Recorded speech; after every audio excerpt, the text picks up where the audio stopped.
Hai, nama saya Feliana dengan NDH 33 dari angkatan ke-17 Latsat CPNS KDOD Samarinda.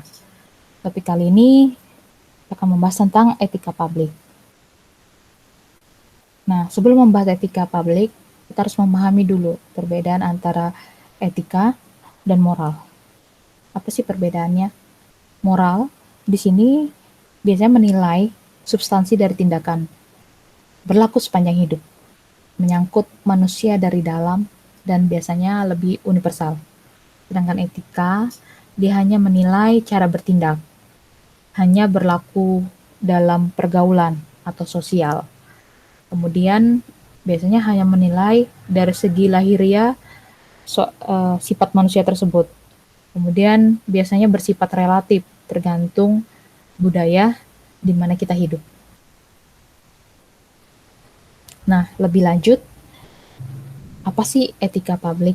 Jadi etika publik ini adalah refleksi tentang standar atau norma yang menentukan baik buruk, benar salah, suatu perilaku atau tindakan dan keputusan untuk mengarahkan kebijakan publik dalam rangka menjalankan tanggung jawab pelayanan publik. Nah, etika di sini lebih dipahami sebagai refleksi. Nah, bagaimana melakukan hal yang baik dan yang benar. Sedangkan moral yang tadi kita bahas itu mengacu pada kewajiban untuk melakukan hal yang baik atau apa yang harus dilakukan. Nah, fungsi etika, terutama etika publik di sini yaitu sebagai ukuran, yaitu ukuran baik buruk, wajar tidak wajar, atau benar tidak benar. Yang kedua, sebagai landasan dalam bertindak dalam sebuah kehidupan kolektif yang profesional. Yang ketiga, menjalankan visi dan misi dari lembaga atau institusi tempat kita bekerja. Kemudian yang keempat, menjaga citra lembaga institusi kita. Nah, ada 3 fokus dalam etika publik. Yang pertama, yaitu pelayanan publik yang berkualitas dan relevan. Di mana di sini kualitas pelayanan kita, baik itu nilai, norma, dan prinsip, membentuk integritas pelayanan publik. Yang kedua, etika publik sebagai bantuan dalam menimbang pilihan atau sarana kebijakan publik dan alat evaluasi. Jadi, tidak melakukan korupsi atau kecurangan itu merupakan salah satu fokus dari etika publik. Yang ketiga adalah modalitas etika, di mana modalitas etika ini menjembatani antara norma moral dan tindakan. Bagaimana kita bisa bertindak baik dan berperilaku akuntabilitas, transparansi, dan netralitas. Kode etik seorang ASN.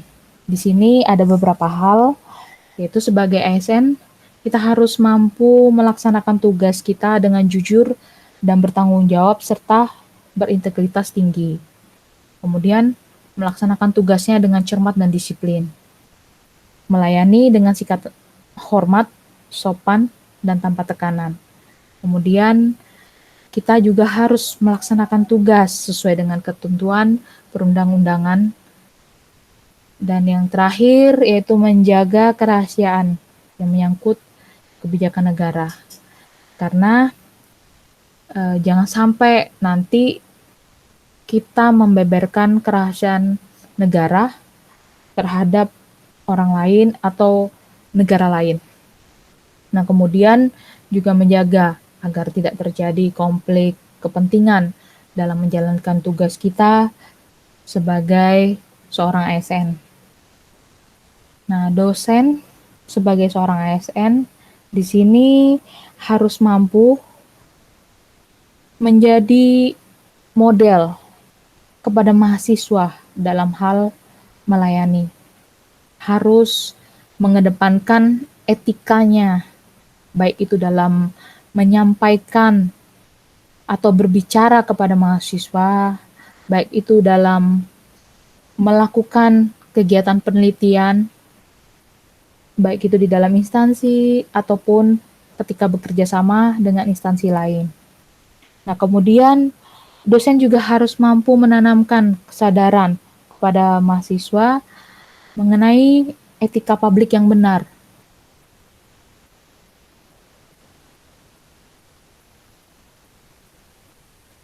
Terakhir, di sini ada satu quotes dari Jajendra, yaitu pelayanan berkualitas dihasilkan dari Anda yang pengasih, yang memelihara lisan dan kebaikan, serta memberikan yang terbaik kepada semua orang tanpa diskriminasi.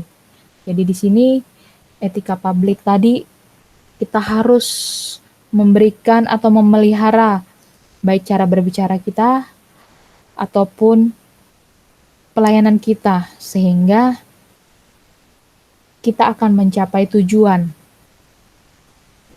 sebagai seorang ASN yang baik. Demikian pemaparan saya mengenai etika publik. Terima kasih.